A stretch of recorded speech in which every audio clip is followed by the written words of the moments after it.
If we have a rule that says if A, then B and C, that means that A alone is sufficient to require both B and C.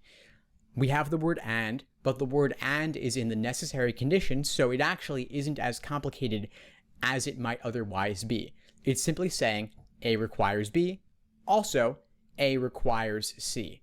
No need to do anything fancy in terms of diagramming. You could diagram that as two separate conditional statements, or you could have them combined where A has two arrows stemming from it, one towards B and one towards C, with the same variable A, the same letter A, connecting both of them in that way, meaning that A is the common denominator, the common variable that requires both B and C. We might separately have a rule saying if D or E, then F. That means that D alone is sufficient to require F. Also, E alone is sufficient to require F. Fairly straightforward rule, doesn't need to get that complicated. So when we have the word and in the necessary condition, it's fairly simple. When we have the word or in the sufficient condition, that's also fairly simple. But here's where it gets complicated. What happens if we have a rule saying that G requires H or I? So if G, then H or I. That means that G requires at least one of H or I, possibly both, but we're not sure which one. All we know is that it's got to be at least one of the two, and maybe we'll have both of them as well.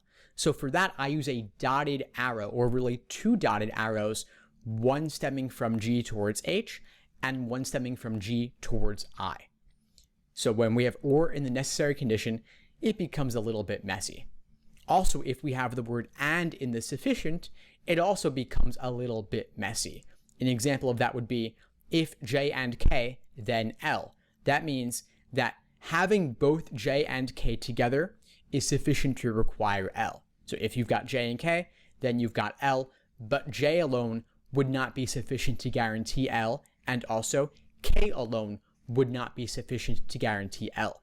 But if you have both of them, then that is sufficient to guarantee L. For this one, I would do a plus sign between J and K, and I would also add a bracket around them just to make it clear that the two of them together are sufficient to require L.